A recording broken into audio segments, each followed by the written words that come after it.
I think we've started recording, so welcome everybody to the February Inner North East London Joint Health Overview and Scrutiny Commission. I've had apologies for absence from Paul Calaminas, Jackie von Rossum, Councillor Adams, Councillor Deacon. We are joined remotely by Councillors Akram, Councillor Verdi, Councillor Brewer. Can I, just before I go through the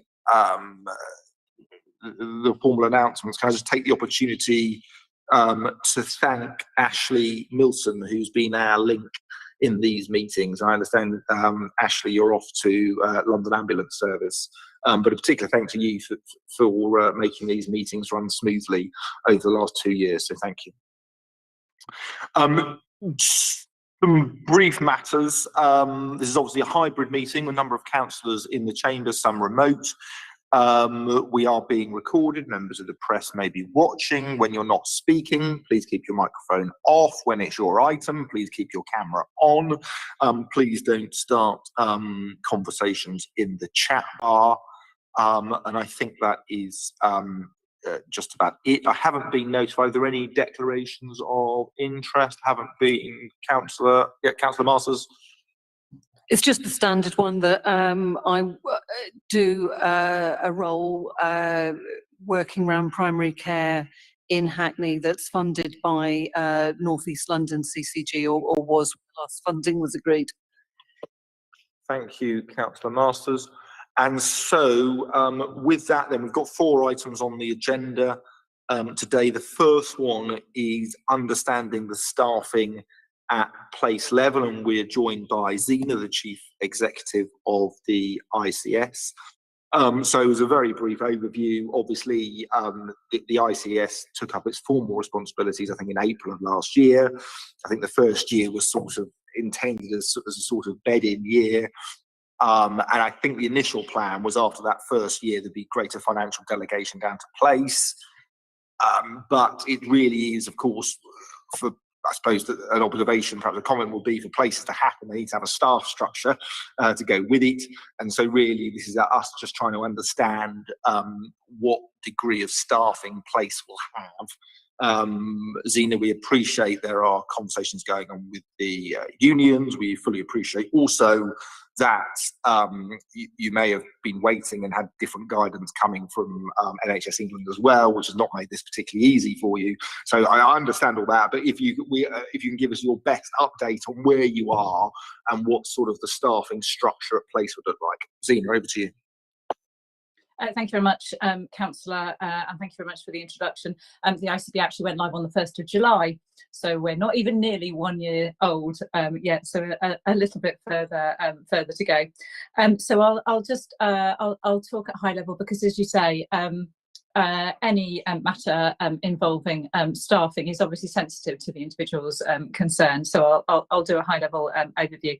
But I just want to start by saying I've said to this committee previously, and it remains the case, that place is a really important unit for us at which to do our work collectively in partnership with local authorities, with the voluntary and community sector, with communities in the broadest sense, with individuals, and indeed with our health partners, both in primary care and in trusts. So place will be a really, really important unit in our new structure. Just by way of brief overview, obviously when the ICB went live on the 1st of July, the kind of staffing structure was no different from that it was on the 30th of June.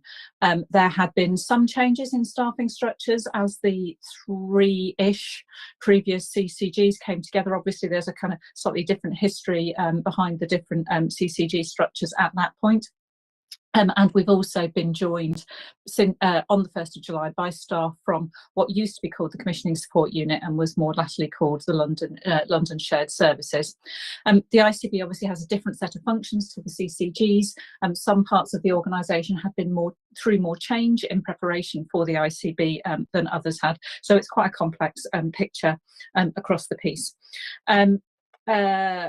So we are now 9 months into the new organisation, and we spent quite a lot of time getting our governance right and working with local partners. And I really like to thank everybody for both their patience and their contribution to that process as it's happened, including this scrutiny committee under your chairship, Councillor Hayhurst, as well.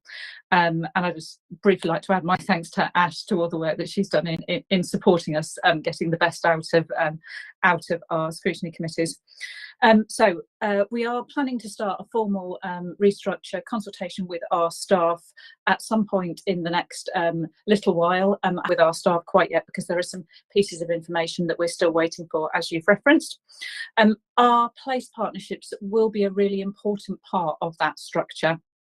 And we've set a set of principles which I think came to you in the pack in writing, so I won't read them all to you, but those are all really important. We're really keen to talk to local authorities about, rather than to say that every single place has to have exactly the same structure, to talk to local authorities about, you know, what does it make sense if there are some roles in some places that are already integrated. Some local authorities are going through changes in their own structures at the moment and want to have a conversation with us on that basis. So it will look a bit different in each place, but we will have a director of partnership impact and delivery for each one of our places, so City and Hackney, Waltham Forest, etc., etc. And each director will lead a fully embedded team within that local place, along with a team of staff who might also be part of North East London wide teams. So one of the sort of organising principles behind the way we're thinking is that some pieces of work will need both a place dimension and a system dimension. So some of those people who are part of place-based teams might do that work on behalf of the whole of North East London, for instance. There might also, as we've talked about before, be best practice that we want to spread across the piece. And we're also aligning our place teams around starting well, living well and ageing well structures, because that fits really well with our local authority partners if we think about things like that.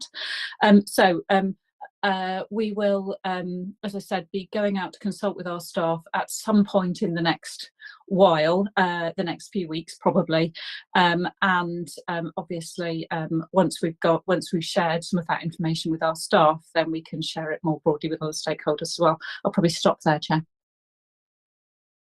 Thanks, Zina. I know there are some questions from colleagues. So thanks for that. So basically the consultation hasn't yet, just to recap, the consultation hasn't yet gone out. No, that's right. There will be, as it were, a director for each place with a staffing group, but that staffing group might also do cross ICS work. Is it envisaged that staffing group for each place will work in place, or is it envisaged that they would work at an ICS location? So, for example, the Hackney former CCG were based out of the St Leonard's site. I appreciate things have obviously changed slightly with COVID and more flexibility of working from home, but still, as a point of principle, will there be an anchor place in each place still? So we haven't, the proper answer is we haven't got as far as agreeing and deciding all of that yet. Our staff's current contractual arrangements vary quite widely depending on where they were previously. But certainly as an aspiration, I would want staff who are working at place to spend some of their time in those places. So that sounds like a bit of a kind of try and get out an answer, but there's such a variety of different working arrangements at the moment that it's difficult to give a single answer which works for everywhere. So for City and Hackney staff, for instance, I would expect them to spend some of their time working in City and Hackney, and the same would be true for our other place staff. So in a location in City and Hackney. Thanks. And just, I see Councillor Brewer's raised a hand there, and I'll just bring her in. So is it still so just two sort of questions from me, then I'll open it up. So is it still the understanding then that you rightly corrected me, because the April got pushed back, I think, to the July. Is it still the intention that at the year mark, there will be delegation of finances or some degree of finances to the place-based structures? Is that still the operating assumption as it was sort of 9 months ago, what we were told 9 months ago? And then the sort of the second question is just to sort of use a more sort of a home specific example that occurred to me. So for example, in City in Hackney, we had Richard Bull, who was in charge of the overseeing primary care, and he knows his 42 GP practices very well. He knows the pluses, the minuses, the weaknesses, the strengths of them, and that's a great benefit in say one place about being able to do that. So just to take that as an example, will each place still have their own person who is responsible for primary care in that way, or will there be a consolidation? Just to give us some sort of idea about what we're talking in the system. So without getting drawn into individual answers on individual members of staff, it's certainly our intention that really strong local knowledge of primary care and really strong local working with primary care is a kind of cornerstone of our model going forwards. So, for instance, we have got a primary care improvement lead that we would expect to work with each place. We've got clinical leadership in each place, and the kind of combination of managerial sort of leadership and clinical leadership focused on improving primary care at place is going to continue to be really important.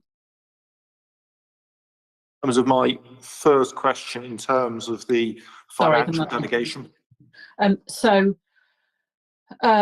We have been working through a financial strategy, which I think we've been and talked to about at this. I think Henry or Steve Collins or Sunil, I can't remember who had been in talks to in this committee. There are, I forget where we are, is the reality, Chair, on the precise delegations. But certainly our intention is that places should be able to have a very real role in setting objectives locally for their communities, the kind of priorities around what they do, and where resources are spent. On the delegation, precisely, I'll probably need to come back to you. Okay, but okay. I mean, I think. Yeah, it may be that. I appreciate you've got a lot to go through with the staff position in the first place, but I think it is at some point just to have an understanding of that, because I think there has been, I think maybe some of the sort of it's inevitable, it's out of our hands because it was national legislation, but from what we're sort of, it was originally badged to us as sort of this 80-20 principle. And then it then became, well, the delegation would happen to start, there'd be a bedding year, and then if it then is now moving towards, well, local places will have a say, but not actually the decision. It's you can see the sort of the trajectory that we so yeah. So I think it would be useful for a clarity of that at some stage. Yeah, and I completely recognise both the aspiration and the nervousness that kind of, after the first flush of, getting everybody on board, there might be, I don't know, a degree of backsliding or whatever. We are updating our terms of reference for our place committees to allow for greater delegation to local committees from April. So that bit of governance is being put in place to enable that to happen.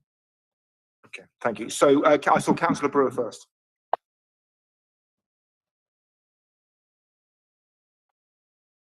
Councillor Brewer?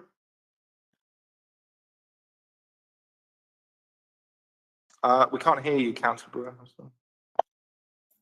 Sorry about that. Be as quick as I can. Thanks so much. I just was thinking, my understanding, the ICS staffing budget is over £38 million, and it has a total of 7 chief officers and 30 directors. So in the context of this, do you feel that you've got the balance right in resourcing staffing at place level? Thank you. Thank you, Councillor Brewer. The ICB's budget is made up from a range of different sources. So, you know, some of our staff are counted as, for instance, programme funded costs. Some of them are counted from sort of different sorts of costs. So, so the kind of the answer to the question of how big is the staffing budget depends on exactly which basis you calculate it.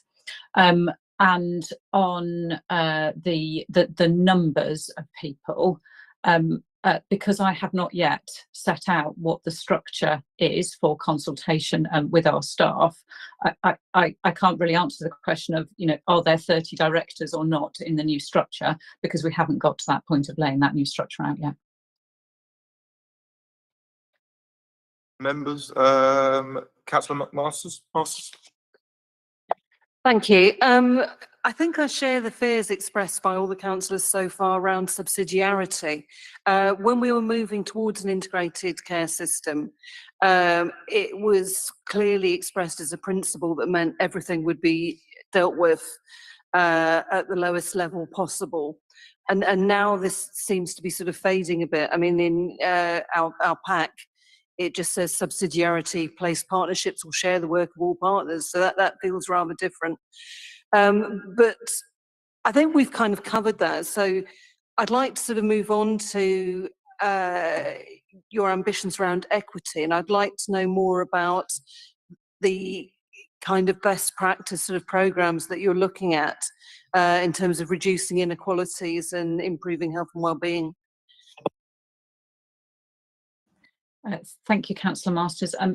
I'll start with an answer, and then if it feels like it's not quite hitting the mark, then come back to me, because there's quite a range of sort of different ways into the question. So across the whole of the ICB, we have our formal bit of governance is our Population Health and Integration Committee, which Marie Gabriel, the chair, chairs, and that is the place where that committee is specifically set up to cover both population health and integration in recognition of the really important, and it's also where technically in our governance terms the place committees sort of sit within that structure, in recognition of the fact that our places are one of the most important units on which those population health and health inequalities ambitions will be realised.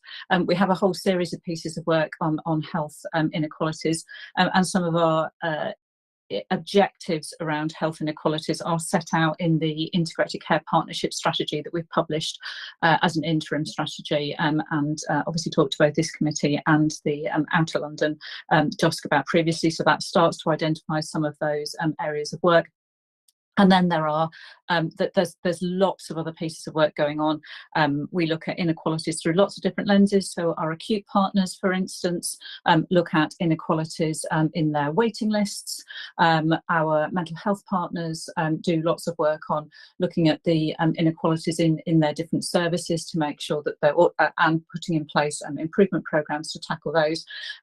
There are some great things that we do in our places, which really get to the heart of some of that community-based inequalities work. So, for instance, in North East London, I visited Tower Hamlets last week to visit a brilliant project in Poplar called Health Spot, which is based at the Spotlight Youth Project, which is providing access to primary care for young people that they can book straight through the youth provision, essentially, which really puts young people's rights and needs at the heart of what they do, and tackles that not very often talked about inequality, where we don't really focus much of our primary care activity on young people and teenagers. So, for instance, making sure that they get really, really great help with sexual health services, with substance misuse services, or any other primary healthcare or other preventative services they need. So that is an example of a really great project which is going on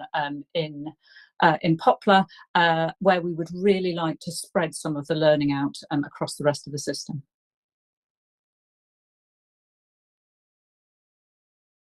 Zina, I'm just wondering, can you sort of just talk us through sort of the different pressure points and levers that are influencing the sort of the staffing structure? So I guess you've got, presumably you're coming under some pressure in terms of there's got to be an assumption of some degree of efficiency savings at ICS level, and you're meant to sort of deliver those compared to the different CCG structure. So you've got that pressure point.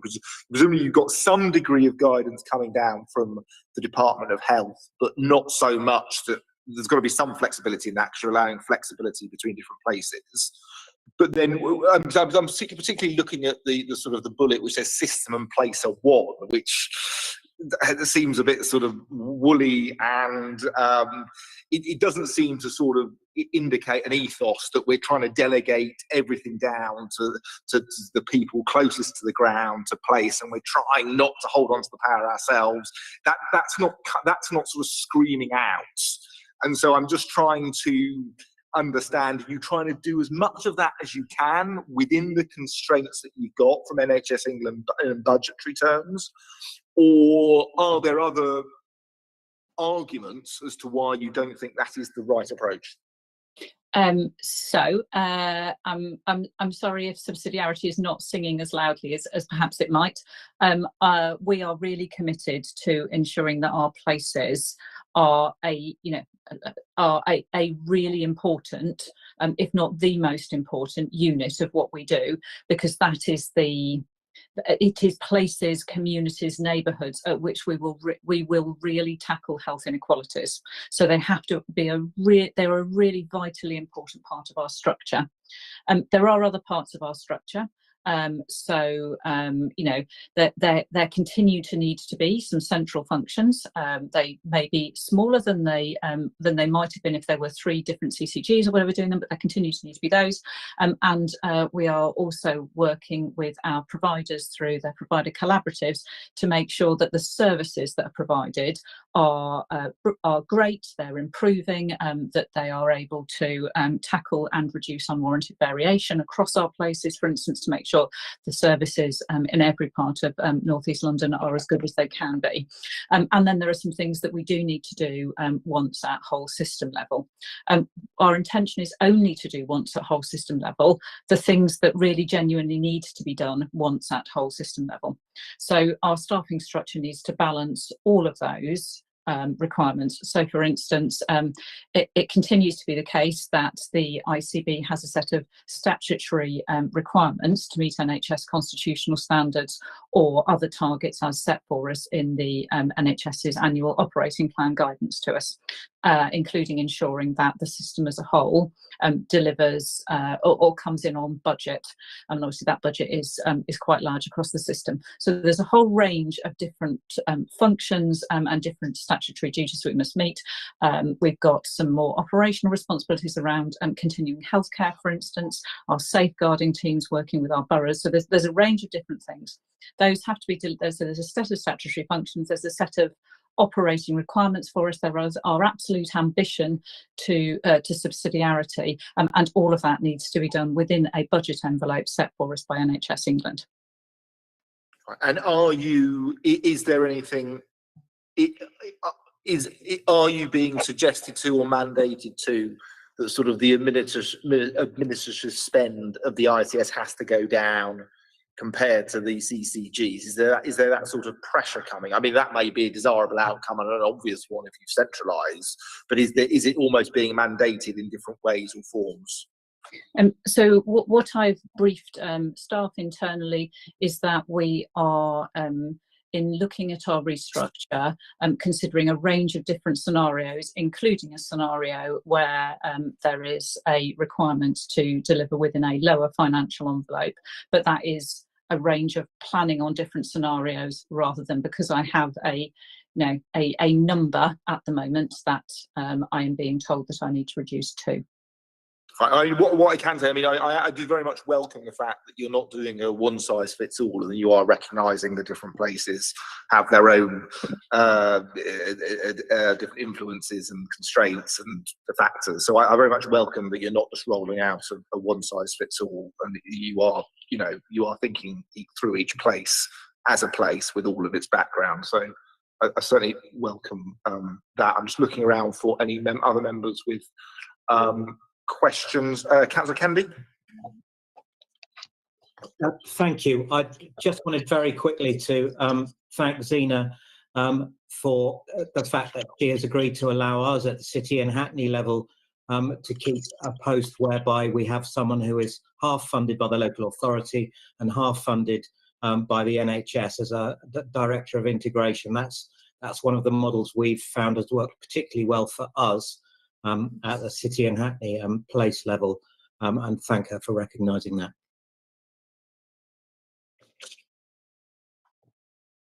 I'm trying to look, I haven't got any other immediate questions. So just in terms of timetable then, so is it still the ambition that at the year point in July, you will, unless anything unforeseen comes out of the staff consultation, you will be up and running with a new system at around that point? Is that the anticipation?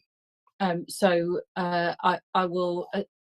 I need to, before I confirm anything publicly, tell my staff what the timings are. Our timings have slipped back a bit from where they originally were, because we've had to take into account a kind of range of different planning for a range of different scenarios. But certainly, I'm really happy to, once we've nailed down what those exact timings look like, talk to the committee further, or provide a written update on exactly what that timescale looks like. And obviously, you know, a restructure is quite a complex thing. There's a consultation period, and then there is a period of slotting people into jobs, or, you know, kind of all of the process that goes with that. So it is quite a lengthy thing. Yeah. Okay. All right. Thank you. Yeah. I think you probably. I mean, yeah. I think it's recognised, but it's just the meaningful ability of each place. I mean, even if I'm sort of just being a bit picky of your answer on the sort of like the primary care example about sort of the clinical leads, we've had clinical leads before, but having, for example, a core administrative or strategic lead on a sort of that's not clinical, has a full-time job in terms of, as I think we see it, certainly from City and Hackney, and about how much benefit that, knowing each practice, that your clinical lead can't have or doesn't have, because they might be more focused on training or whatever, rather than the actual performance indicators and what have you, which is generally more of a sort of a commissioning side of the job.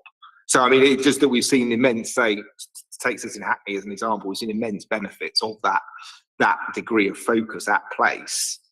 And it would just, I think, just be a crying shame or a step backwards if those building blocks are dismantled. So I suppose that's just more of a comment, but appreciative of the different pressure points you have on you.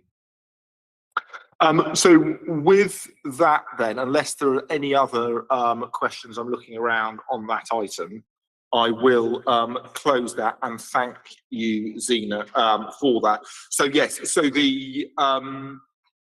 so it may be that the position when you have gone out to consultation, all that has bedded in, to let us know. And also, I think on the question on what the impact is on financing at place as well, for a future meeting. I appreciate it may not be the next meeting in April, may be too soon, but it's certainly that hopefully the one after that we could have some degree of clarity. Yeah, very happy to do that. Okay, thank you very much. So with that then, I'm going to move on to the next agenda item, which is the health updates. So I'm welcomed and we're grateful for our two key leads joining us. We've got Shane Degaris from the Barts Group and BHRUT, and Louise Ashley from the Homerton. Shane, do you want to start off with an update from your end of Barts? And then I'll move on to Louise and then open up for questions. Yeah, absolutely. Thank you, councillors, and good evening. So a bit of an update on winter pressures and operational performance. I think it's been busy, to say the least. So intense pressures across emergency departments, although like most trusts in the country, we have experienced that. There's some signs of it slightly easing into February. And the good news is I previously talked about the sharp rise in flu, and that has subsided and COVID rates continue to remain steady. we still see challenges with discharging medically fit patients, and we have talked about this previously, but also a number of out-of-borough patients outside North East London that we continue to work with partners on. Some good progress on planned care, so the number of 2+ year waiters now almost cleared, and good progress on the 78-week cohort in line with the end of March target. In terms of staffing, plenty of obviously action in the news around strikes. We had a physiotherapy strike which went well in terms of it was all very well run. Plenty of work in advance and post around making sure patient discharge wasn't adversely affected, and that was very good. The next big step, of course, is planning, and I was talking to Louise and Matthew Train about this kind of just earlier in the week for the junior doctor strike coming up in March, and that is 3 days of consecutive action, and that will require significant planning across the board, which we are working on and perhaps going to report back on in a future time. We've also completed the next phase of our insourcing of staff previously employed by Serco, so another 270 porters brought back in, and the next tranche is due to transfer in May. I've also just included a few general trust updates, developments in the bottom of the slide. I wasn't planning on reading out, but I would just draw out the extension of the REACH program, the Remote Emergency Access Coordination Hub, across to Barking Redbridge Trust, helping to sort of give patients choice and diverting patients away from the emergency departments, which has been very successful across the Barts hospitals and now in place at BHRUT.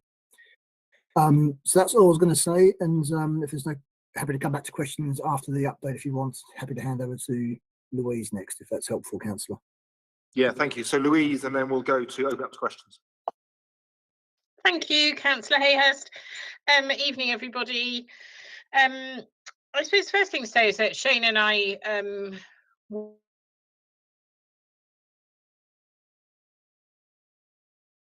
We've lost you, Louise. work really closely together, which I think is only, and I think that, can you hear me?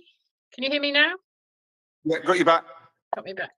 Yeah, so we work very closely together, and as do our teams, actually, and that's really important because it has been a difficult winter, and I think that that kind of collaborative working across North East London has kind of made it a better position for all our patients, actually, and for our staff, and the mutual aid that we've been able to support all the trusts with. You'll see from the report that we're making good progress with the operational activities, the recovery from the waiting list positions, and we still have about 54 patients waiting 52 weeks, but none waiting longer than that. And we're progressing with our cancer targets, as you'll see. Our 4-hour emergency care, all the EDs have had a really difficult winter. I think not just the sort of numbers of patients, but the acuity of patients and the increased acuity of mental health patients as well coming in. And the numbers has all kind of contributed to really busy times. Our community services are doing well. The IAPT position's looking really good now. We've had some exciting developments at the trust. So the new pathology laboratory was opened just a month ago, I think, and that's part of the East and South East Pathology Partnership. So essential services are now at the Homerton concentrating on the urgent tests, and then through the partnership, the sort of non-urgent tests are then done at the central hub. We've also, we're just opening phase 1 of our new critical care unit, which is, hopefully none of you have had to see critical care, but our current critical care is just squashed and not very pleasant to work in or sit in if you're a relative with a patient there. So I'm delighted to say the new unit looks really good. There's 2 phases to it, and we're hoping to have patients in phase 1 over the next month. as Shane said, difficult winter, so we're all doing stuff to support the well-being of our staff, because obviously our staff are our, if we don't support them and they don't keep going, then we really have got a really big problem. Staff are finding it really hard at the moment in the NHS, not in a kind of whingy way actually, but just with the pressures that everyone's feeling around costs of living and etc. It's the end of a busy winter. Strike action, not just the strikes within the health service, but strike actions across other services as well, you know, making it sometimes more difficult to get into work, childcare, etc. So we're trying to keep the morale up, really. That's a real priority for us at the moment, and hopefully going into the spring, people will feel a little brighter.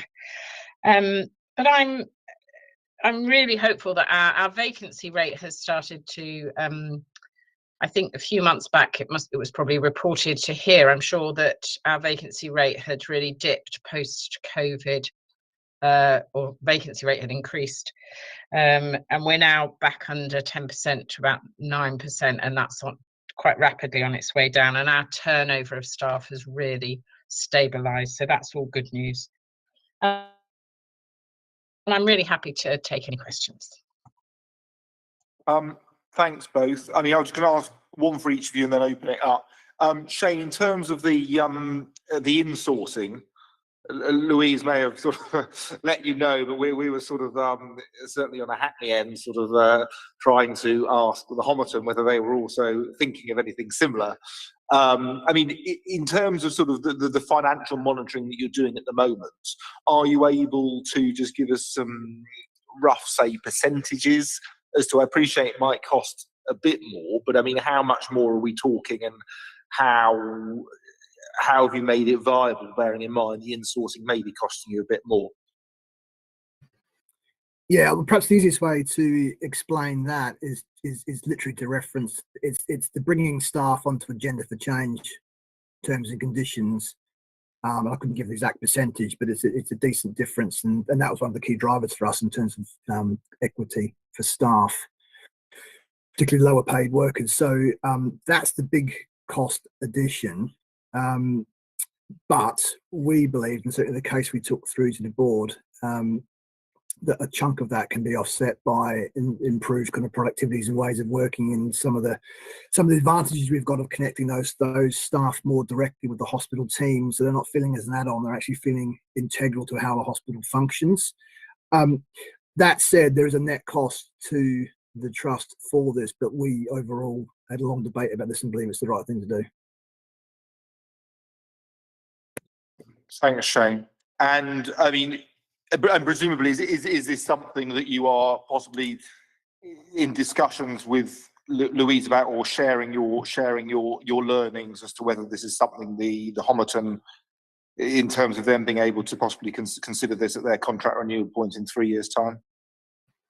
Yeah, I mean, the good advantages, as Louise described at the start, about there's a good acute provider collaborative and relationships between the three trusts in North East London. So, yeah, it's also in discussion with BHRUT around their arrangements as well. So there are opportunities to review at the right time. But Louise may want to comment on that as well. And yeah, Louise, any further sort of, I appreciate we spoke about this last month, but anything further you have to say on that? And also, if you can, just the update on the Pathology Partnership. I appreciate you've now got a sort of new, as it were, spoke hub for the sort of like the more speedier turnarounds.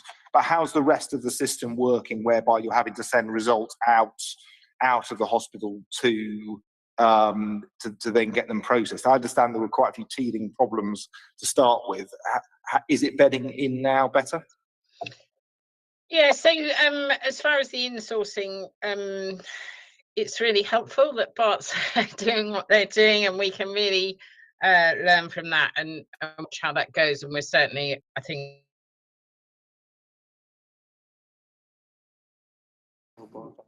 I said last time, having those discussions for our lowest paid staff, of course, is something that we're very supportive of.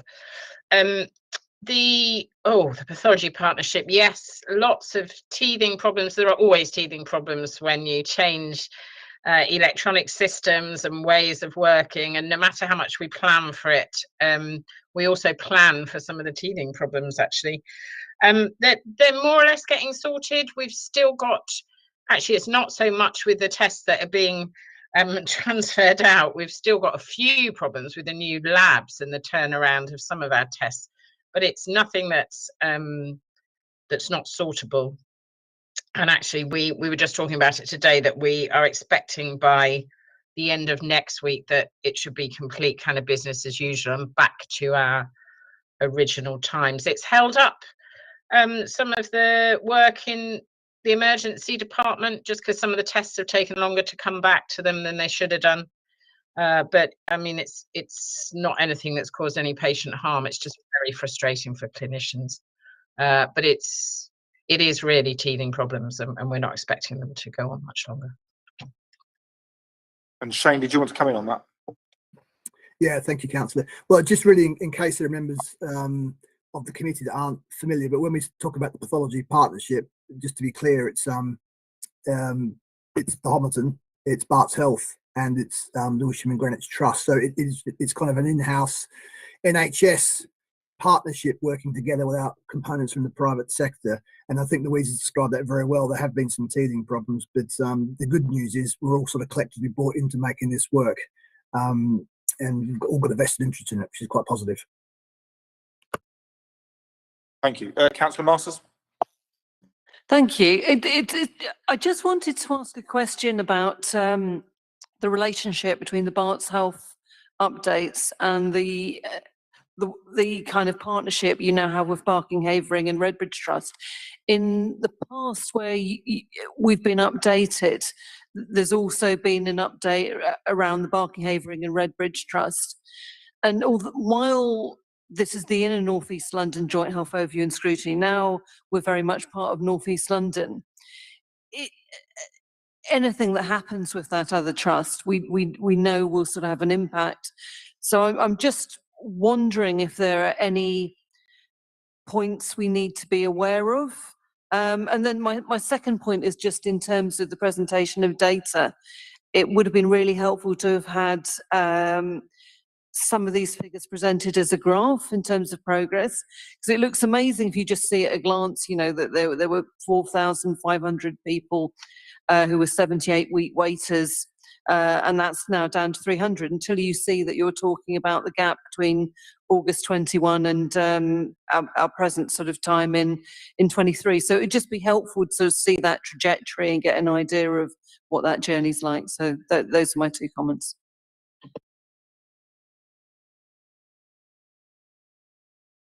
Shane, Yeah, shall I come back? So on the second point, that's absolutely fine. We'll see if we can position some of these data points as run charts, so you can actually see it from a process control point of view. That's absolutely fine. That's how we report it to our public board. So we can certainly cut out things that would make it helpful to see it over time. The point about BHR update, that's an interesting one. Yeah, we of course have got a slide that looks like this, which we use for the outer OSC, giving an update on BHR, which we certainly could bring here as well. I guess the question would be bringing exactly the same material to both OSCs. Is that a duplication? I don't know whether Jackie Smith's our chair is on the call as well, but I mean, obviously we're quite happy to bring information that is helpful to any forum we come to. And thanks, Shane. I mean, I understand the duplication point. Jackie, did you want to come in?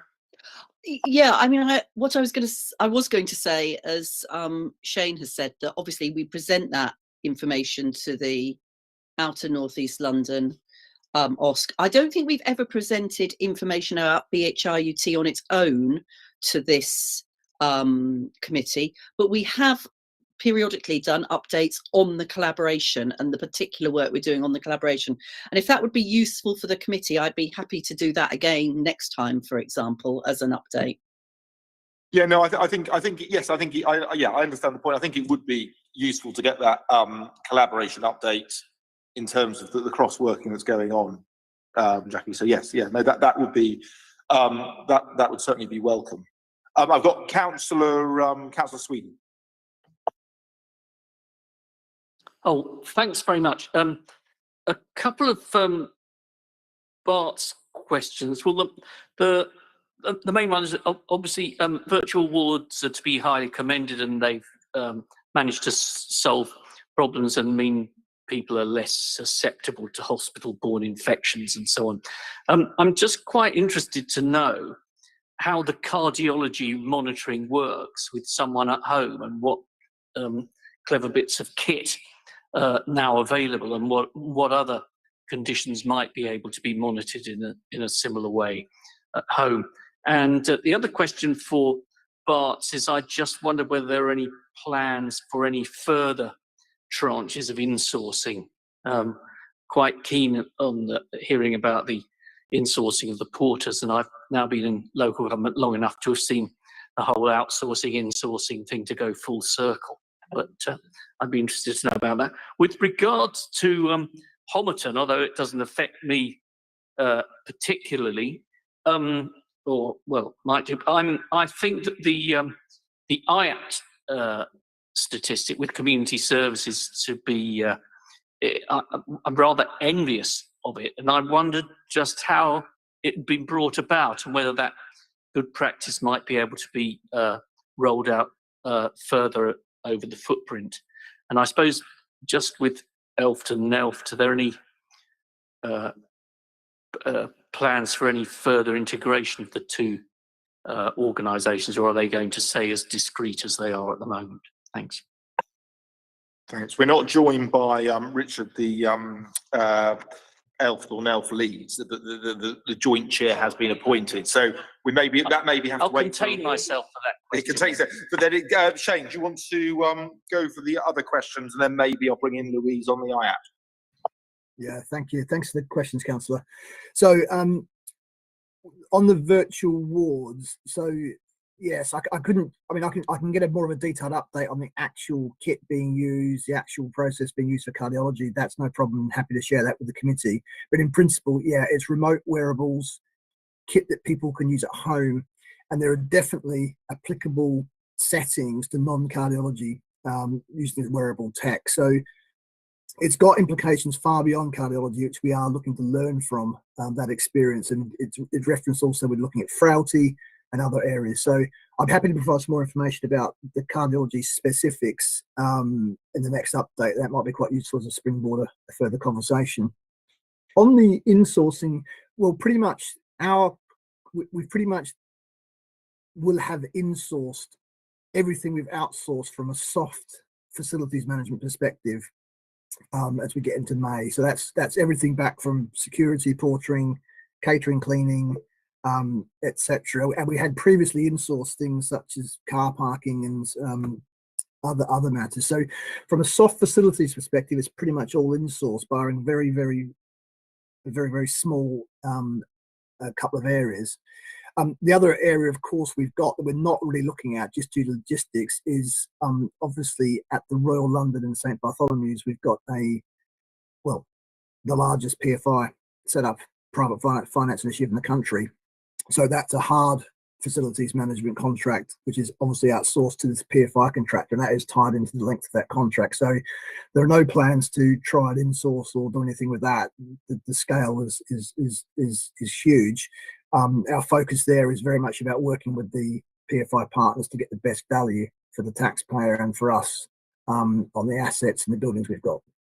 Thank you.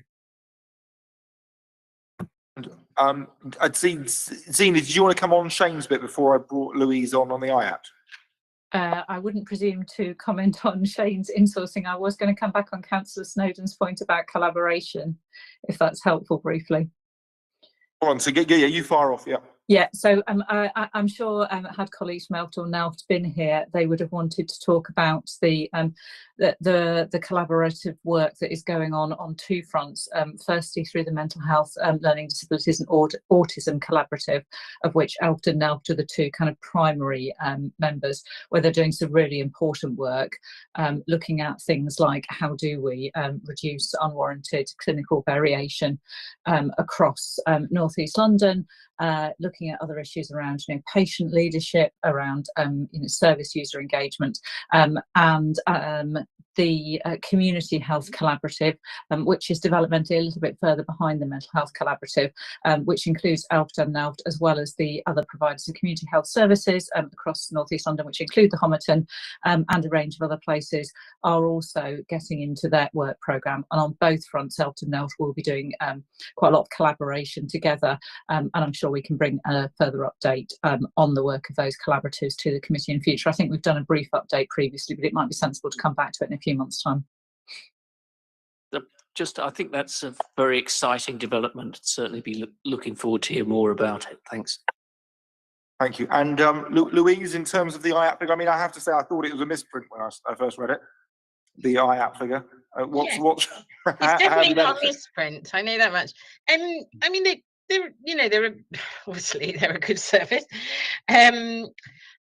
I don't know what to say really. I think we're not. Do we learn from that and use it in other ways? Probably not. I don't think we're great at that. I don't think we're great at sort of when things are going well. We tend to just be really happy about it. And actually, it's a really good point that we should probably look at, well, why is that going particularly well, and is that transferable to any of our services that perhaps aren't going as well? But I'm happy to send through details and an update on the IAPT service if people are interested in that. And certainly I will go back to them and say, look, what's the magic formula, and can we transfer that to elsewhere? But they do just sort of quietly get on with it very well, actually. Right, well, it's good to see. Yes, I mean, yeah. An argument for maximum subsidiarity, I think, there, Chair. Are there any other questions from members? Jackie, in terms, you alluded to it a minute ago in terms of just the collaboration between Barts and BHRUT. What's the main thing on your agenda at the moment? And I appreciate this may be for a wider discussion item piece at a future agenda, but can you just let us know what you're thinking? What's your main priority on the collaboration at the moment? What are you primarily focused on trying to drive forward? Well, we've identified and made public the priorities that we've got, both within the collaboration between Barts and BHRUT, and in terms of the acute provider collaboration with the Homerton. So across the three, we're focusing on 6 clinical areas in particular, as well as on research. And as far as the Barts-BHRUT collaboration is concerned, obviously it's delivering our part of improving in all of those areas, but it's also looking particularly at working together on workforce, working together to help BHRUT to exit the soft 4 category within which it currently finds itself, to develop areas around medical education and leadership, for example, and actually to support the enormous amount of work that is happening almost organically between staff in a whole range of different areas in the 2 different trusts. Almost every time I go out in either of the 2 trusts, I hear people talking about the way that they have reached over to the other trust and are working together on all sorts of different things, from our green plan through to our staff networks working together, through to getting advice from each other about how they're delivering particular areas. So there is a lot of work that actually the job of the collaboration is simply to support. And then there are other areas, particularly around finance, workforce, as I say, between the 2 of us, where we've got to particularly to focus the collaboration. But then we also see examples, continuing examples of being able to use the capacity of one to support the other. So just recently we expanded the reach, I think it was in Shane's side, we expanded the reach programme that uses consultants in the ED at the Royal London to work with paramedics to actually keep people, to make sure that people are taken to more appropriate than necessarily being brought into our emergency departments if that's not the place that they should be coming to. We expanded that programme into BHRUT. So it's a good example of where there is very good practice at Barts that is being used to support BHRUT and therefore people across both inner and outer North East London. But as I say, I'm very happy to come forward both with the priorities that we've set ourselves and the progress that we've made so far on that collaboration in a bit more detail at the next meeting, if that's helpful, Chair. Thank you. Yeah, it is. Thank you, Jackie.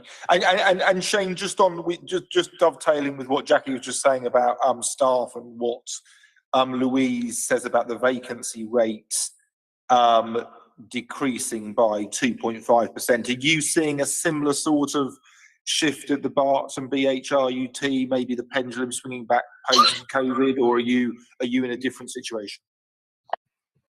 It's quite mixed, I think. If you look at it at a sort of macro level, I recognise some sort of slow, steady improvements. But if you dive into it hospital by hospital, there is quite a bit of variation. So, unsurprisingly, it's easier to recruit and retain to hospitals that are nearer the centre of London than it is for those on the outer.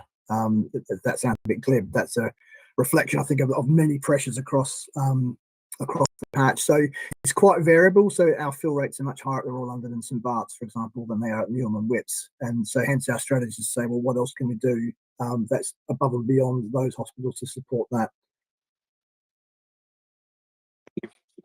I'm just looking for members for any other questions, but I don't see any other hands. So if not, then I will close that item with thanks to everybody that contributed. And certainly, yes, to take up, I think, the invitation for a future meeting, I think, from Jackie in terms of the collaboration there, and also what Zina alluded to in terms of the health trusts as well, to hear about their work. So then can I move on to the third substantive item on the agenda, which is welcome Clive Walsh, who I think drives through, I'm sorry, I haven't got your formal title ahead of me, but it's explained to me that you drive through performance across inner North East London. We've got an item on the discharge funding, so £200 million was announced nationally in January to support discharge from hospital, but also the second part of your presentation relates to a plan to support emergency care and I think get back on track to certain targets. So Clive, if you'd like to present, and then we'll fire away with some questions. Thank you very much, Liam. Yeah, my name's Clive Walsh. I'm the Interim Director of Performance. And I'm here on behalf of Nina Griffiths, who's the real expert in the locality on this area. But unfortunately, she's on leave at the moment, so she's asked me to cover for her. And you asked for, in particular, an update on how we were deploying the 200 million, the second tranche of money that came in the current financial year. That was announced in January, and really we had about 10 weeks in which to spend it. Initially, we were told that had to be spent entirely on creating or buying additional step-down capacity. But the rules were changed on that, and so we've spent probably about 900,000 around there on additional step-down capacity between inner and outer North East London, and the remaining sums of money have been distributed across the individual localities in order to fund reablement and domiciliary care packages and the whole range of social care. And in the pack, you've got the distribution of the 200 million. So in total across NEL, I think the total amount was probably about 7.1 million that NEL got, and that was distributed across inner and outer. So it was positive to get the money, but we have also fed back that if there is additional money in the coming year, beyond what we know of now, that it would be really helpful to get a longer lead time so that we have the opportunity to work with our partners on creating better plans and also to engage the third sector more effectively. You know, if we give people 9 months notice of something rather than 9 days, we're likely to get a better result. So we've got to be careful we don't sound churlish, but nevertheless we've pushed back and said that more notice would be helpful. But 200 million, and I'm happy to take questions on that later on. On the 30th of January, nationally, the NHS published a national urgent and emergency care recovery plan, and it had a number of features to it.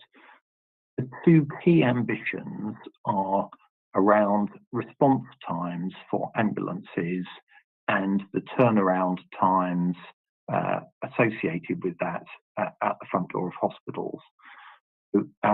The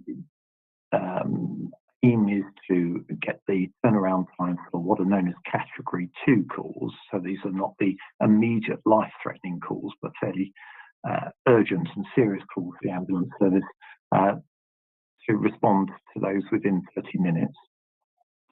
And the other headline standard that we are being asked to meet is that by the end of the next financial year, we should be consistently hitting 76% of patients being seen, treated, discharged, admitted within 4 hours within our ED departments. And we're a little way off that on some of our hospital sites. The sort of difference across the various sites depending on underlying issues to do with flow and area and the volume of ambulance traffic. But we are currently, through the operating plan for the NHS, creating plans that show how we will achieve that. Associated with the 76% performance in the emergency department is the need to reduce our bed occupancy, because it is mainly, not entirely, but mainly flow through the main hospitals into medical and care of the elderly beds and so on, that creates the blockages in ED and causes the delays.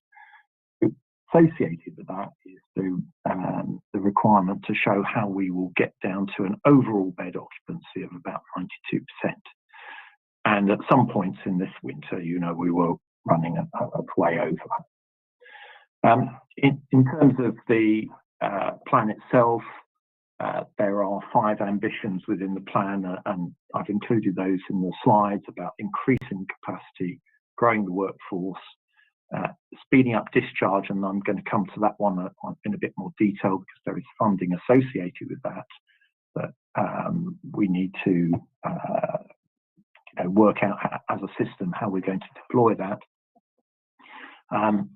New or expanded services in the community, and we've talked about some of those, such as the REACH service, virtual wards, frailties and fall services, and then getting access for patients to the right care very quickly. And there is a national view, and there is going to be a national review of the 111 service. There is a national view that patients may get better speed of service if their initial contact with the health service for urgent and emergency care is through 111. And that doesn't necessarily happen at the moment. Patients make contact with the health service in all kinds of ways. I'll just move quickly on to the funding element for next year. So in total, there's 1.6 billion that is allocated to the Adult Social Care Discharge Fund, and that's going to be split between 600 million next year and 1 billion in the year after. We don't have absolute allocations to North East London yet, but it looks like around 20 million will be our national allocation. And then the proposal at the moment, but this may be determined by national rules and so on, the proposal at the moment is that we'd allocate half of that directly to local authorities, and then the other half would go through the ICS and through the Better Care Fund, and there will be joint discussion about the priorities there and how that would be allocated.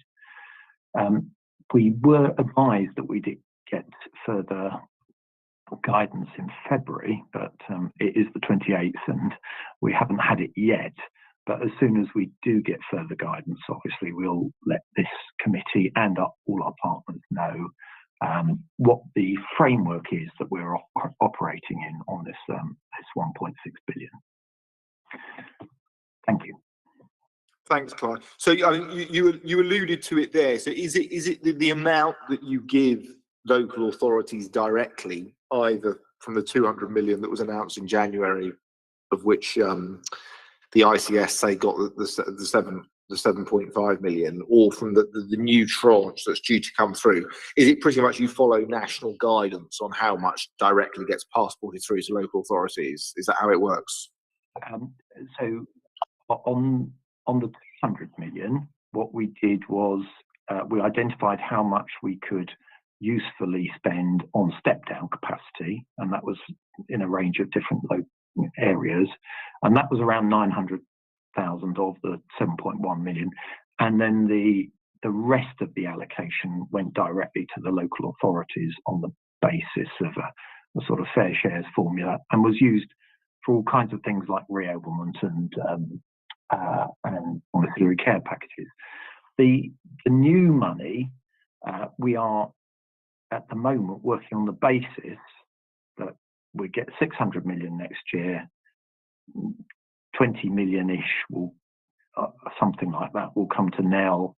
It might be 17 million, around that, and that we would give 50% straight away to the local authorities as early as possible in the next financial year, and then the remaining 50% will be a discussion between health and local authorities through the Better Care Fund about how we use that.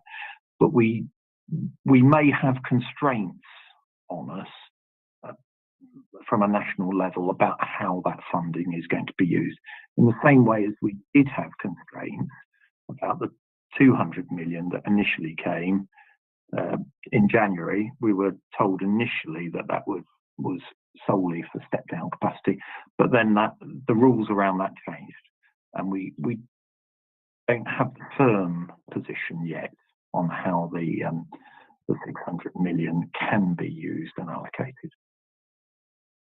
And just before I throw it open, I mean,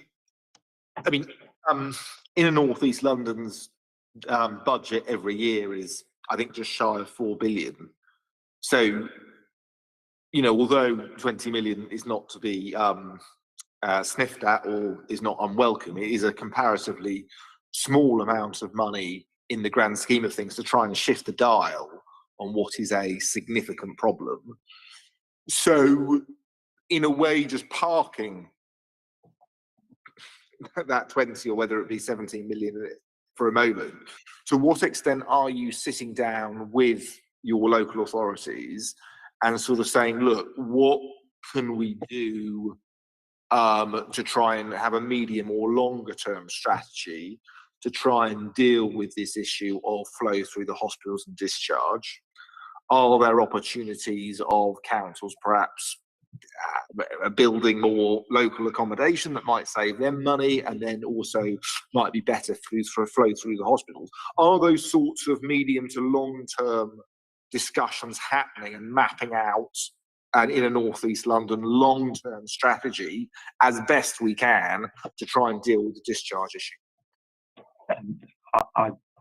Other people may wish to come in on that, but my initial response to that would be yes, and those conversations are taking place at an ICS level and at place. I mean, just one example of that, if I just go into a little bit of detail, is that we might use some of the money in the coming year to look at the disposition of nursing and residential home beds between inner and outer North East London, because there is a bit of a disparity at the moment. And is there something that we could do to create more capacity in inner North East London? You know, this is a historic problem, partly about the nature of property and the cost of land and so on, but it does mean that at the moment we're sending residents of inner North East London to outer North East London when that might not be in their interest and the interest of the families and so on. So that's just one of the things that we're looking at. Welcome to here, and I think Zina, I'll just bring Zina in now and then I'll throw it open for questions. Thank you. I was just responding to Clive. Somebody else might want to come in as in broad terms, it's really important that we do this work through our local places. As Clive says, there are some patterns that exist across North East London. So we know, for instance, across North East London, everybody finds it difficult to identify placements for people with dementia and behaviour that challenges. So, you know, we know there are some gaps that exist all the way across, and in some cases where there are relatively small numbers of people, but a significant issue like that, it may make sense for us to think about the capacity across North East London. In other cases, the nature of the need, the nature of the local care market, etc., will vary quite a lot between places. So it's really important that we have a really strong local lens to that. And as Clive said, the allocation of most of this money goes through Better Care Funds, where obviously and there are two parts to Better Care Funds. There's the kind of local authority half and the NHS half, and the decision making on that happens at local level, which is absolutely right and fitting. We do need to understand across North East London what our overall kind of demand and capacity is, or at least we need to understand on particular footprints, because obviously residents from all of our boroughs quite often end up in hospitals which are not in their borough, and that is particularly the case when our systems are under really acute pressure like they were this winter. So there needs to be an element of looking at it from both angles. And I think certainly something we're sort of pushing forward, just trying to explore at the moment in Hackney, I think as well, is I mean, there could also be a very strong financial case for local authorities to create more capacity locally. I think being able to take the housing benefit elements of if people are housed locally rather than spending in out of borough care homes. So yes, I suppose it's really whether I mean, that strikes me as quite a large piece of work, mapping it all out, but a long term. I mean, something that might be done now might start bearing fruit materially in 5 or 10 years' time.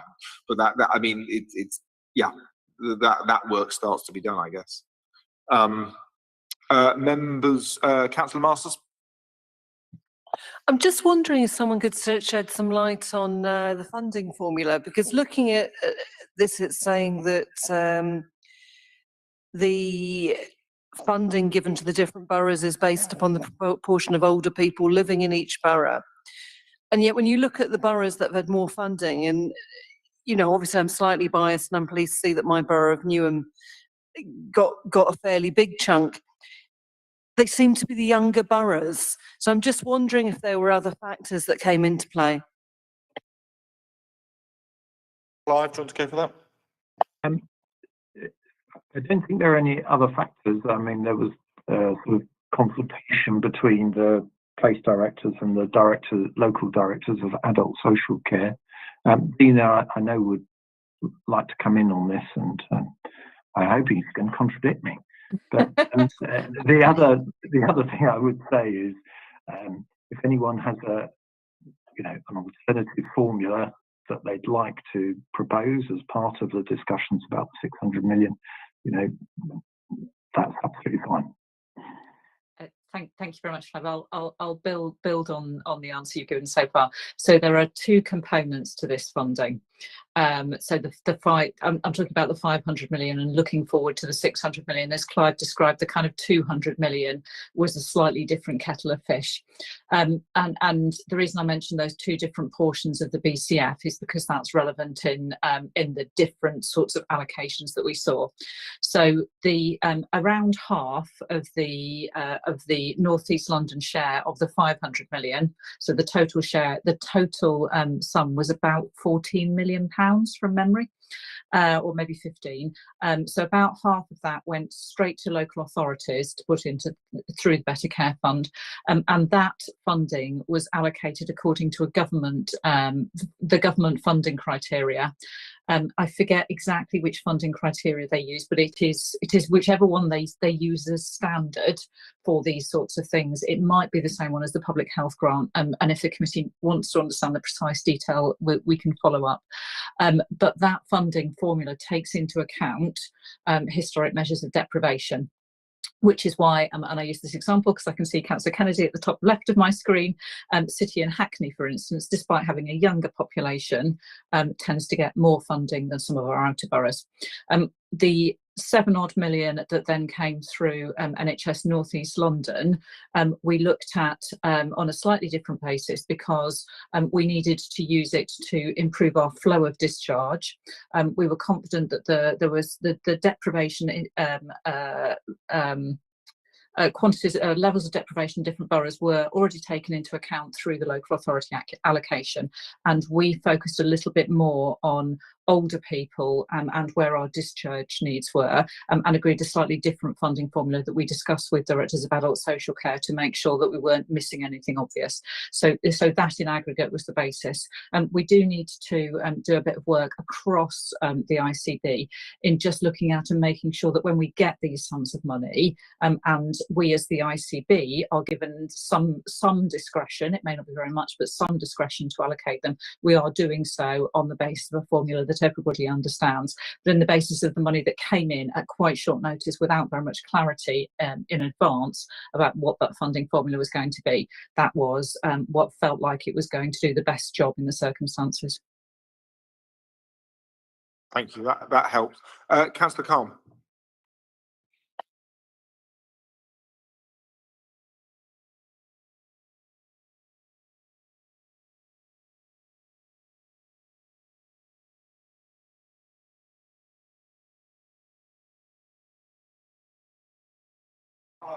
Yeah, I got it. Thank you.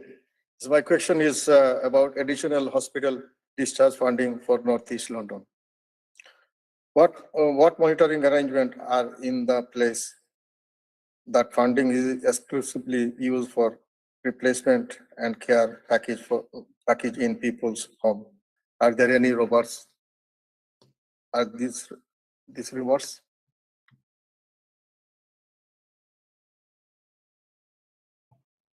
So, Clive, did you catch that? I think that I heard part of the question, and it was about what processes are in place to ensure that the funding is used for care packages. Is that right? Yes. Yeah.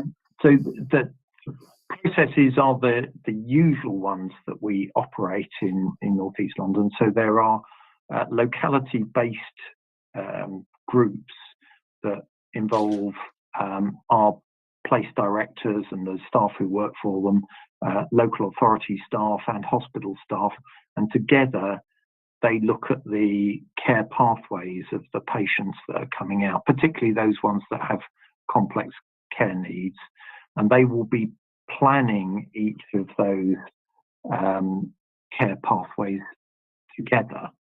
Now, you know, overall, I suppose I would say that although there is additional funding, one has to say that not just in North East London, but across the country, that is in the context of funding constraints in both health and in local authorities. So sort of the premise of the question that the money that we've allocated might not be used for care packages, I don't think that is really the case. And at the end of March, we will look at how many additional care packages or step-down beds or residential placements we have been able to make, and try and make an assessment of the additional amount of flow through the hospitals and the additional numbers of packages, and try and reconcile that. It won't be a precise science, but there will be monitoring going on through that. That would be useful. It'd be useful to actually understand that once you've sort of worked that out for yourselves, just to give us some idea about the impact of these monies. Councillor Sweden. On a similar theme, I'd like to ask about, bearing in mind that it appears there's going to be a longer lead-in time, will the same constraints apply? I'm not talking about the legal constraints, but the constraints of practicality in acquiring an additional capacity for step-down beds looking forward into next year. And the other question I'd like to ask is about the capacity to have appropriate therapy input in both any step-down facility that may be brought on stream. And I noticed this is in the context of, over the past 5 years, of some step-down facilities, rehab facilities being closed down. But thinking about physio and OT, both in any residential facility that might be used and in the community, are you thinking about investing in that, and indeed upskilling care staff who may be carrying out the bidding, if you like, of the professionals who are tasked with trying to rehabilitate? I think this is really important, in that we're talking about what happens after the hospital discharge. It ought to be investing to save, because you should prevent them from being readmitted, and certainly would enhance people's independence and quality of life if we can get it right. So I'm just talking about a deeper and longer term view, and making sure that we build the capacity of therapists both in a step down facility and in the community. Yeah, no, thank you. I think those questions are very pertinent, particularly the issue of timescale. So we are already talking to local authorities and to potential private or third sector providers of step down care about what might be feasible as we go into next year, and the lead times for that. So yes, we would like to increase the amount of general provision of step down care. When we look at that every day across the acute hospitals, there is definitely a demand for that.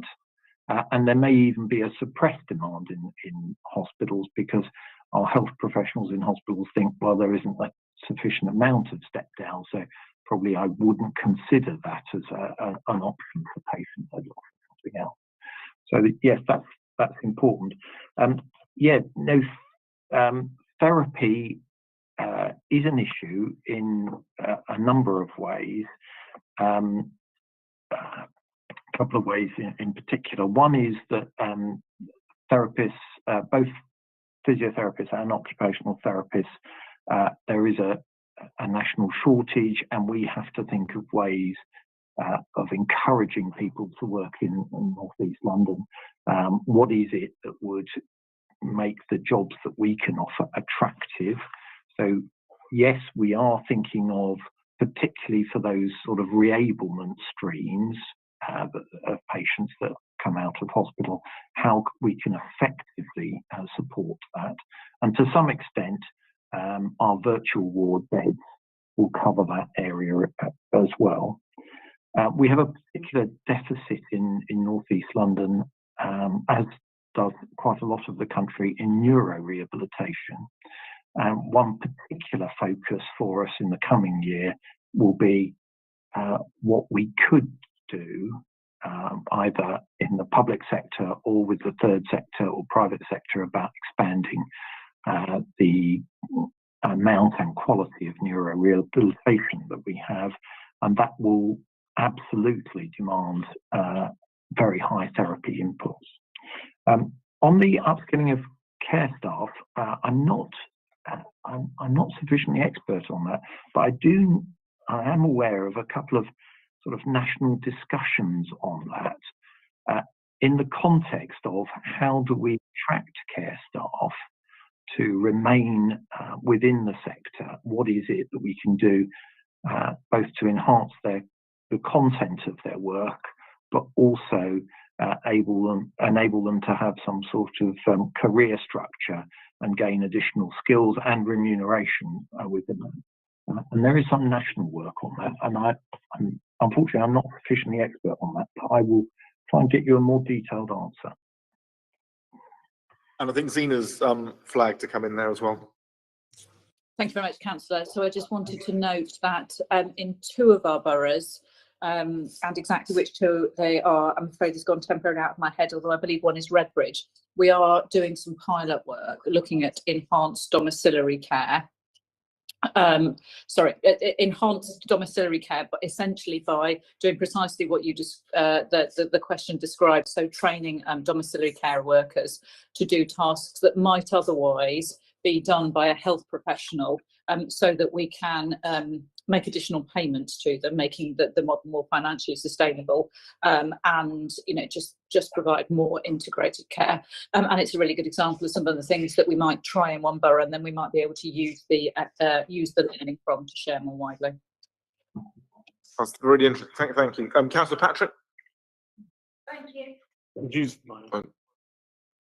Thank you. I'm interested in the National Delivery Plan for Recovery and Urgent Medicine Services. Some of the targets to me don't look very stretched. The 30-minute target for Category 2 ambulances. I know that in the last couple of months this target hasn't been met at all, and people waited hours and hours and hours. But the original target was 18 minutes, and then 90% of Category 2 calls within 40 minutes, and 76% performance in A&E. Homerton, I haven't got the figures for the others, but Homerton got 82% in January, and I know the Homerton always has a good 4-hour wait, manages to do well its 4-hour waiting times. And also over the other page, I'd just be interested in how you're going to tackle what the 5 ambitious plans, and how we're going to tackle them within our sector, and what the plans are. Thank you. Clive? Yeah, no, thanks very much. Yes, you're right in some sense, and I've heard this as a sort of fairly widely expressed criticism of the national UEC recovery plan, that perhaps the targets or the standards that we're aiming for are not ambitious enough. I suppose I'd make a couple of points about that. In January, the Category 2 ambulance response in London was actually quite a lot better than in December. December was a pretty tough month. But nevertheless, even with the ambulance strikes, where we saw a drop in volume and generally good offload at the front door of hospitals, the average in January was about 38 minutes. So we're not that far away, but it would still take quite a lot to get to the 30-minute standard. Now, the 76% performance in ED, yes, I agree. The Homerton is fairly consistently achieving somewhere around 80 to 85%. It has its difficult days, as all hospitals do, but it is up at the upper range of the hospitals in North East London and across the country. And if you look at the London picture as a whole, the Homerton is always around in the top 2, 3 performance for hospital. I think 76% is going to be a challenge for our hospitals. They're really going to have to put in substantial plans to enable them to achieve that.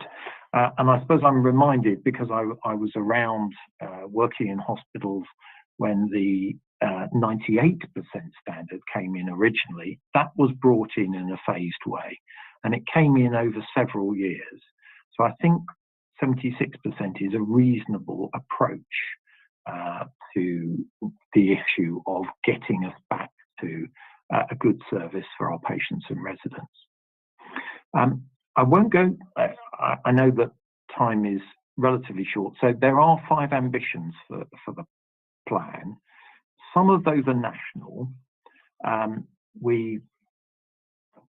Some of them we've talked about in terms of speeding up discharge and the allocation of funding. We've got plans in place already for the creation and expansion of virtual wards. And what I would say is that across the month of March, we're going to, as a whole system, work up our response to this national recovery plan, and that will be in the public domain at some point. And then you will see quite a detailed plan about how we're going to respond to a whole load of areas that are within the plan. And I'd be very happy to have a sort of separate conversation about some of the detail of the plan, if that would be useful. Thanks, Clive. That's very helpful. Can I just understand? Councillor Khan. Thank you, Chair. Just 2 questions. Better Care Social Fund. There 10 million will go to local ICB. Will determine that 10 million go to the local authorities, and 10 million will stay with the ICB. I just want to know, how have you used this? Sorry, yeah. How will ICB determine how this money will be used? Thanks. So, assuming we get to 20 million next year, 10 million will go direct to the local authorities, if that's the rules as we understand them, and 10 million will go through the Better Care Fund, and that will be a discussion between health and local authorities at a locality about how best they will apply that. And so that is yet to come. We haven't made a decision about that, but that will be joint decision making around the Better Care Fund. Thanks, Clive. And just very quick before we finish off, the 111 consultation. Can I just understand what you were? Because I didn't quite grasp fully what the possible change was. That well, you'd get through quicker under what circumstance? So at the moment in the plan, in the national plan, but it's not really fleshed out, is the idea that patients will be encouraged to contact 111 first. And that when 111 that service was brought in, there was a concept that patients would initially contact 111 and then they will be guided through the healthcare system.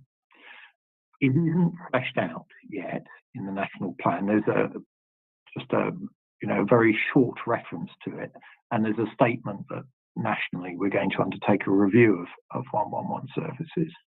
I can see the benefits of it, but what concerns a lot of people in primary care is that there would be the break between the patient and the primary care professionals who know the patients and their history and so on. And in fairness to 111, they can't know everything about 2.1 million people in NEL. And so that's our sort of concern and reservation. But there's a lack of clarity at the moment about what the national intention is around 111. We currently have a 111 contract that runs with LAS until July, and we've agreed with LAS that we will extend that for 2 years, so that there's a period of stability while we're in this slightly uncertain area about what the national and the policy intention is. Thank you. The very last question, so I'm going to move on to the next Cllr Masters. I'm just wondering what national and local satisfaction levels are like around 111, because anecdotally, I don't think I've ever had any good feedback. And 111 came up at my local health scrutiny recently, and Health Watch seconded that opinion that they also sort of had really bad feedback on the service. Yeah, satisfaction levels are not high with 111 nationally or locally. There's quite a lot we're doing with LAS about how we improve that. We are thinking about what the model would be for 111 in the future. I suppose what I would say is that when we introduced that service nationally, we had certain expectations about the volume of calls that would go through that route, the 111 route, and by and large, it's been far exceeded. And so the problem is that we've sized the service in a different way to the actual volumes of calls at the moment, and we need to completely recast it if we're to offer a better service for patients. I think you can see the difficulty there in that at some point during the course of the year, the numbers of abandoned calls, those people who don't hold on to get through to a call handler or a health professional, is very high. It has come down just recently, I'm pleased to say. Thanks, Clive. I mean, it may be that just greater understanding of the 111 service could be a particular bespoke item for another meeting. I think I certainly echo Cllr Masters' concerns as to. I mean, I'd even go to the current thing. The fact you can't speak to a clinician is almost part of the problem. Why you've got such problems at A&E and the frustrations. I mean, and I say this from a position in Hackney where we had a fantastic service out of hours manned by the doctors, where you always got through to a doctor, and I've had that, and it's been amazing. And then those that have had that don't even try with 111 because.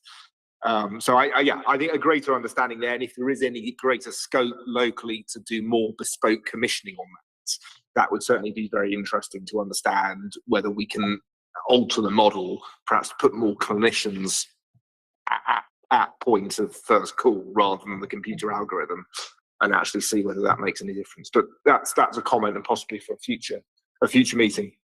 Clive, that's really helpful. Thank you very much indeed for your in-depth answers. So thank you very much. And I'm now going to bring that item to a close. And for our last item, thank you, welcome Dr. Victoria Brown. Thank you for waiting in the wings for the meeting that we've had so far. You're here to talk about the fourth substantive item on the agenda, which is research and engagement funding. North East London's been awarded £100,000 to support research and engagement work.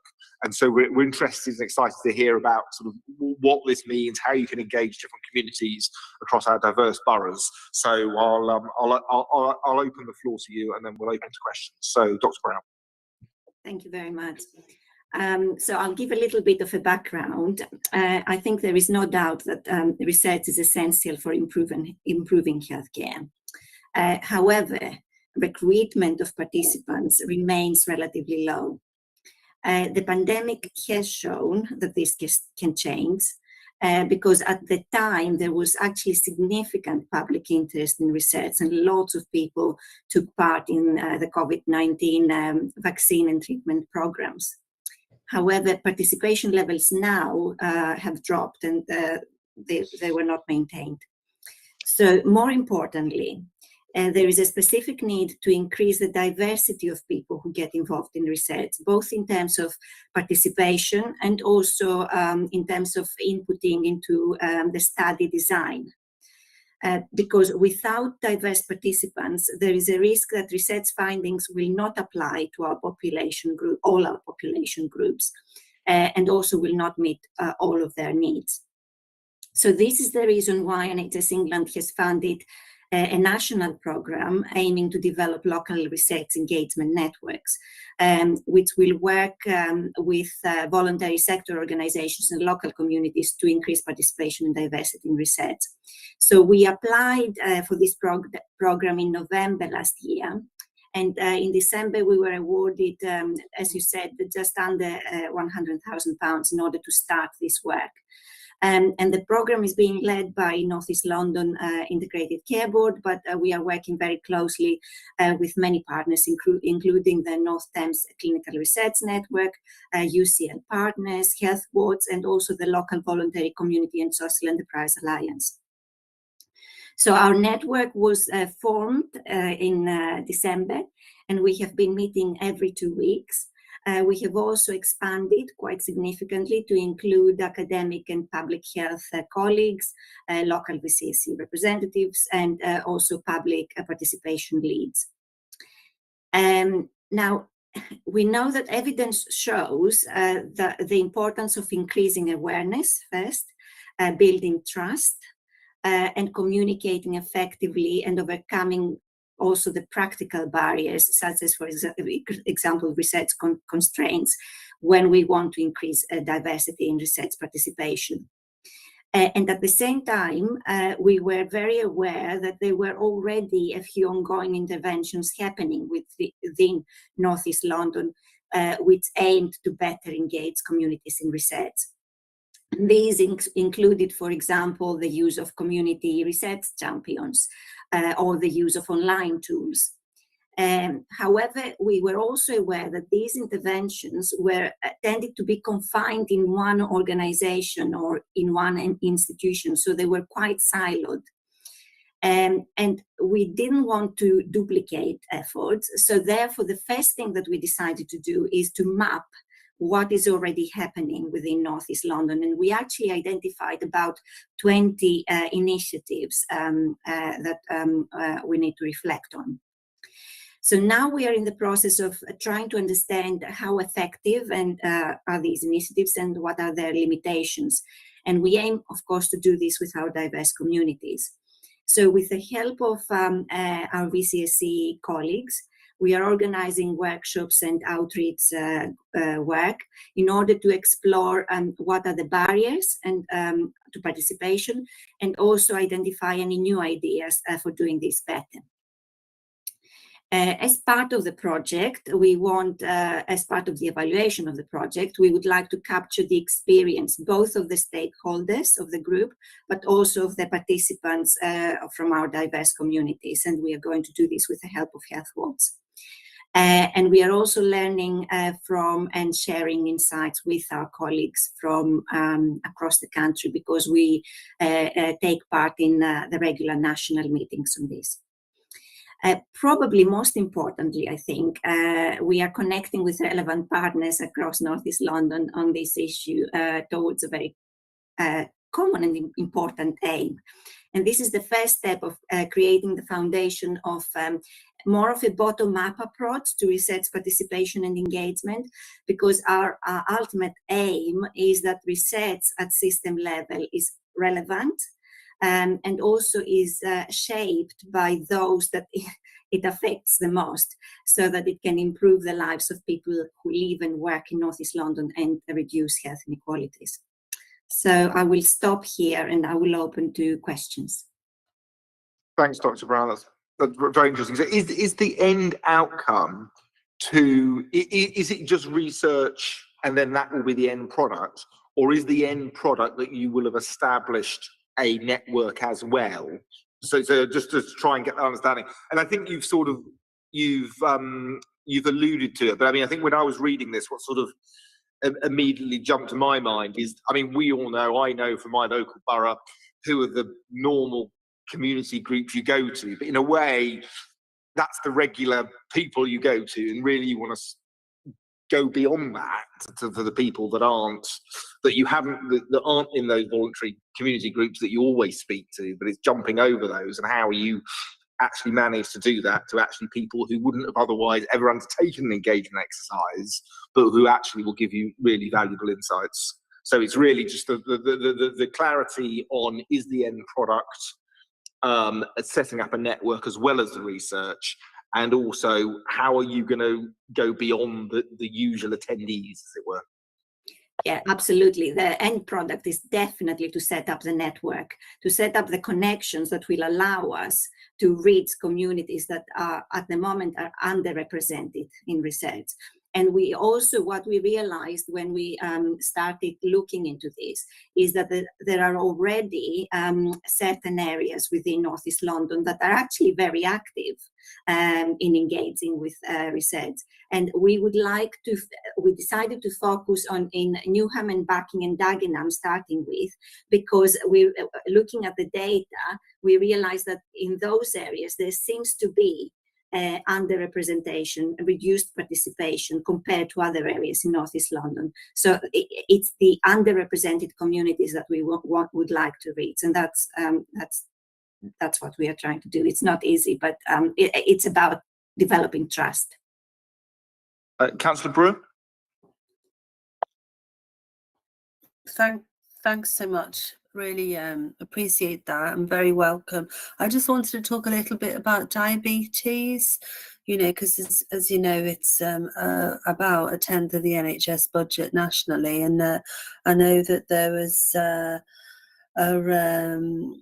an explicit commitment in the NHS long-term plan back in January 19 about these additional funds, the doubling of the diabetes prevention programme over the next 5 years. And I just was wanting to know whether that money was actually received. Has it been honoured, that amount that was promised? I'm not quite sure. No, I'm not sure Dr. Brown would know that specifically on the diabetes. But is there any of the research that impacts upon diabetes you can maybe comment on? Absolutely, there is quite a lot of research happening on diabetes. But again, looking at the research projects that are available on diabetes in North East London and the areas that are engaging, we realize that again, Newham and Dagenham, Barking and Dagenham are not as engaged. That's why we chose both diabetes and obesity as test cases to try to understand better why what are the barriers, what is happening there, why we don't have as much engagement. But yeah, there is quite a lot of research happening on diabetes. A lot of the time is very much driven by secondary care. And what we would like to kind of change is that the research is driven by the patients and service users. So the ideas, the generation of the research design comes from the service users more. Thank you. And Councillor Brewer, we can take that question offline to try and get a response to it, the part that Dr. Brown wasn't able to answer. Councillor Masters? Thank you. As somebody here today representing Newham, I'm really interested in your take on our community and voluntary sector. I've got quite a lot of experience of this in that my first work in the voluntary sector was in my home borough of Newham. I'm now sort of working in the voluntary sector in Hackney. I'm very, very aware that voluntary sectors across North East London vary greatly in the way they're organised sort of across different boroughs. But we have an incredibly active sort of voluntary sector, representing sort of many faith communities. We have a whole social welfare alliance in Newham based around sort of people in the voluntary sector who are working on the front line from such a wide variety of communities. And I know Councillor Verdi's on the call as well. I'm sure he's as mystified as I am. So I'm just interested in whether it's just that the engagement work possibly hasn't been done from the statutory partner side in terms of engaging with the voluntary sector that's there, and that work's been left to the council and more latterly Compost in terms of the infrastructure organisation locally. I'm just wondering how you reached your conclusion about my borough. Yeah, no, it's not that the voluntary sector is not active. In fact, this is an opportunity. The fact that it is active is the fact that the right connections haven't been made between those that are undertaking the research and the recruitment of participants, using the voluntary sector as a connector, as an asset, their community asset. And that's exactly what we want to do. Thanks for explaining. Councillor Khan.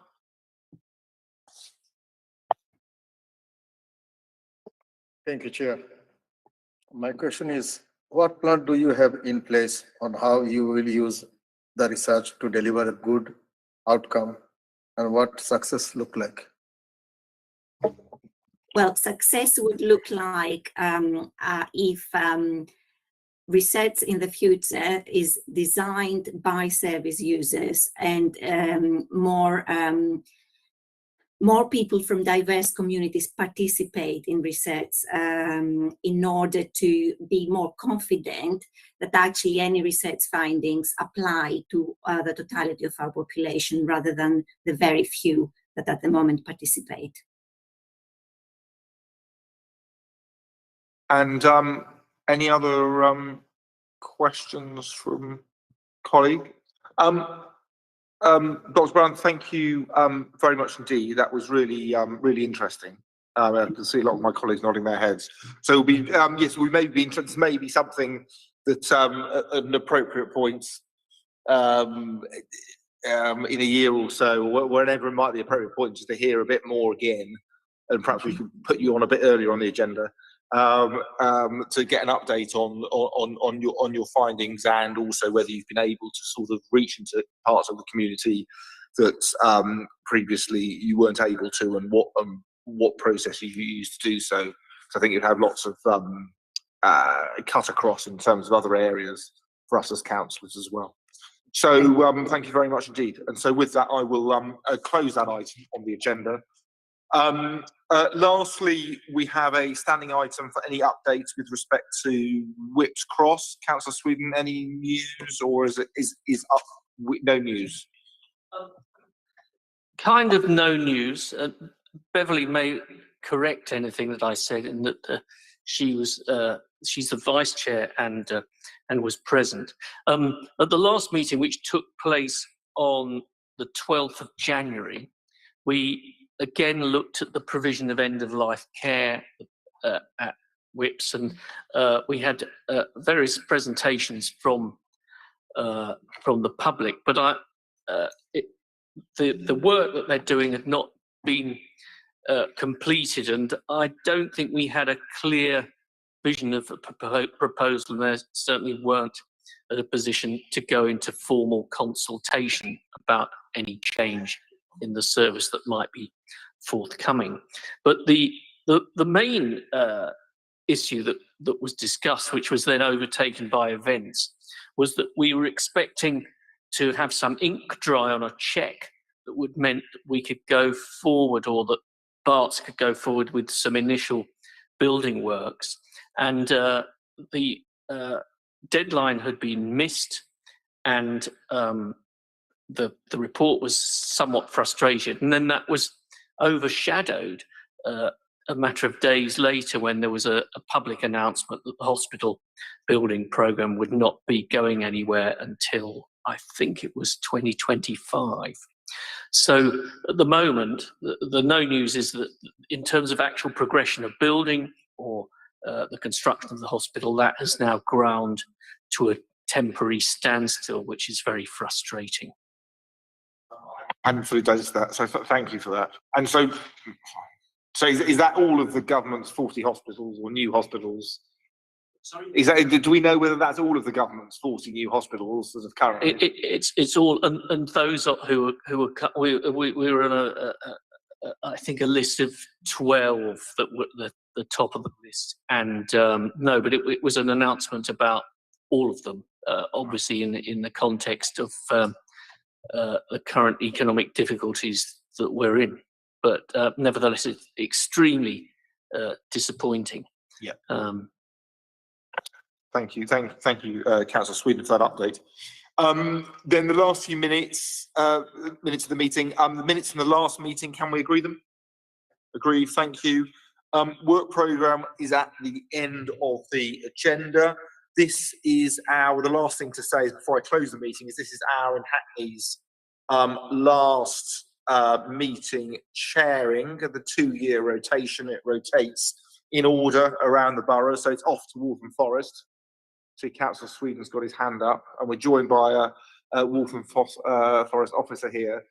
Just before I defer to you, Councillor Sweden, can I just pay my immense gratitude and thanks to Jhosc, who has kept this running seamlessly over the last 2 years and made it very, certainly very easy for me, but I think good working relationships with colleagues in the NHS and kept the meetings up to date with relevant issues. So thank you very much, Jhosc.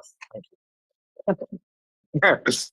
And I think I see Zina's hand, and then I'll come to Zina, and then I'll go to you, Richard. Thank you very much, Councillor. I just wanted to say both a big thank you to you for your chairmanship or chairship of this committee. Certainly over the time that I've been here, but I know from colleagues for the whole of the 2 years you've held it, I think we've been able to have some really constructive debates, and you've chaired the committee in a way that it's enabled it to add real value to our shared agenda. And I also wanted to thank Jhosc, who I know colleagues across the ICB have found really helpful and constructive to work with, and who's really added value across our work. Thank you, Zina. Thank you. Richard? Well, just ditto, really. I just wanted to thank you for your stewardship over the last 2 years, and Jhosc for his hard work. And thanks for prompting the seamless and frictionless changeover, to coin a phrase, to Waltham Forest. And we look forward to hosting the Jhosc for the next, it's for 2 years, I think. Yeah. And do we know who's the chair? Is it going to be you or Catherine? Or? I think it will be Catherine, but I don't think it's been quite decided. Maybe a duel is to take place. I don't know. Okay. Well, so we'll find out. So with that then, I'll close the meeting, and we'll reconvene in Waltham Forest in April, I believe. June. Okay. See you, everyone. Thanks, everyone. Bye.